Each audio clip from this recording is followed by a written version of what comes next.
Hi, and welcome back to my channel. Karena udah banyak sekali dari kalian yang request di comment section video-video gue untuk nge-review sepatu ini, so akhirnya gue keluarin juga dari boxnya lagi setelah duduk di lemari sepatu gue lebih dari 1 tahun, dan akhirnya ini dia review setelah 200 km untuk the Nike Zoom X Vaporfly Next Percent.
So, kenapa baru 200 km?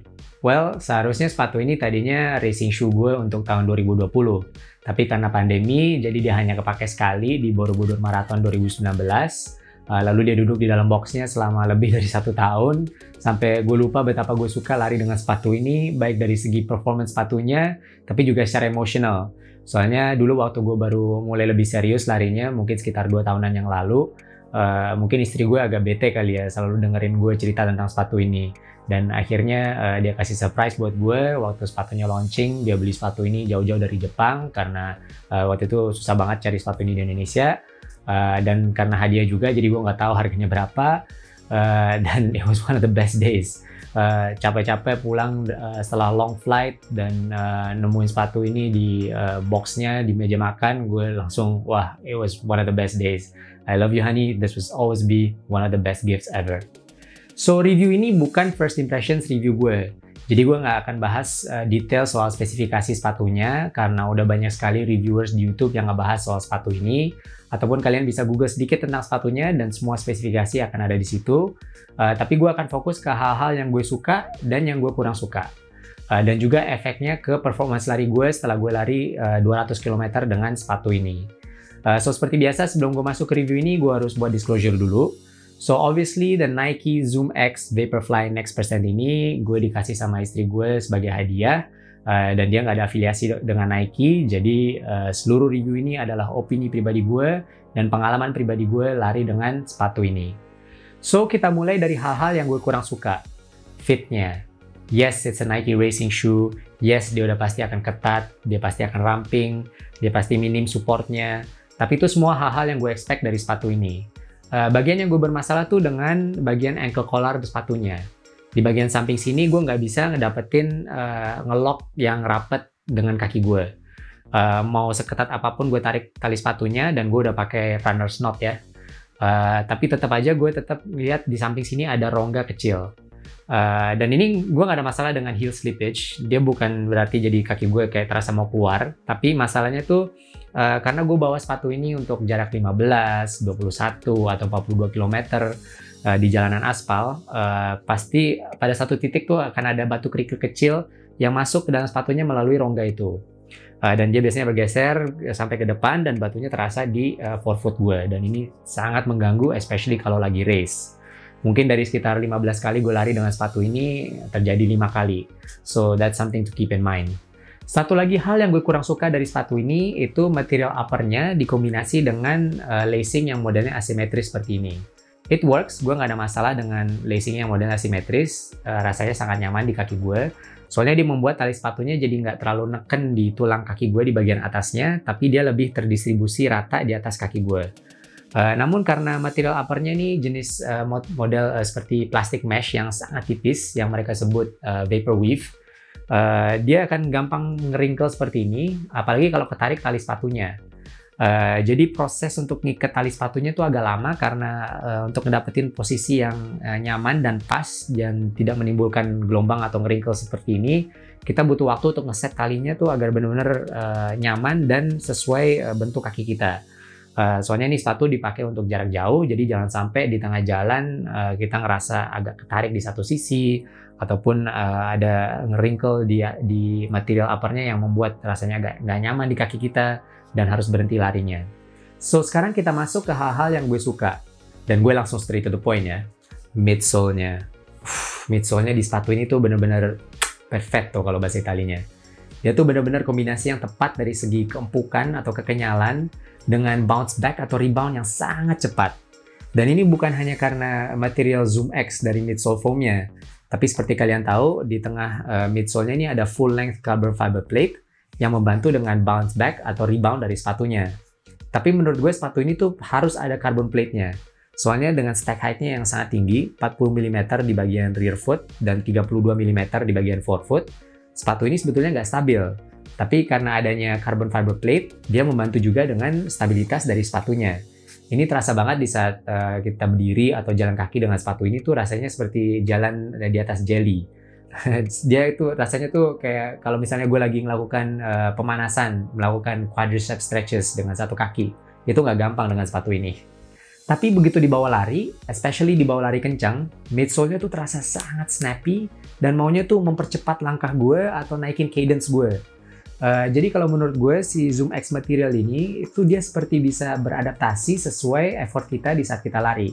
Jadi kalau misalnya di saat gue lagi bawa dia agak lebih santai, di mana mungkin vertical oscillation-nya lebih tinggi, dia akan memberi keempukan yang lebih dalam untuk menyerap hentakan langkah kita.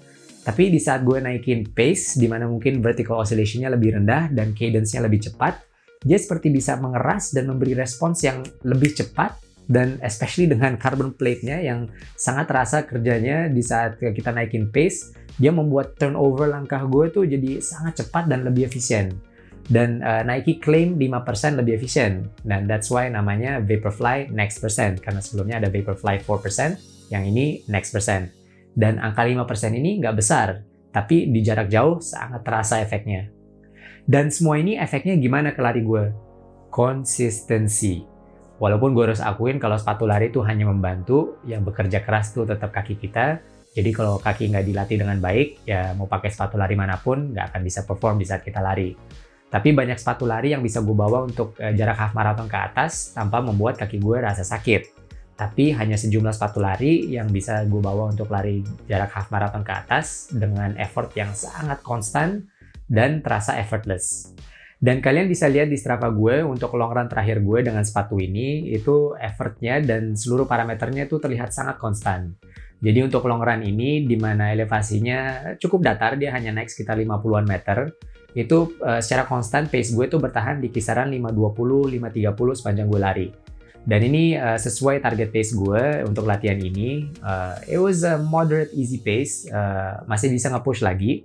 Tapi gue nggak mau ngagetin kaki gue sekarang, soalnya target pace HM gue masih jauh lagi. Ini baru di minggu ketiga dari 14 minggu training block gue. Dan sepatu ini dia nggak terlalu bandel juga. Dia nggak naikin pace gue secara tiba-tiba tanpa gue sadari. Soalnya ada sepatu yang suka begitu juga.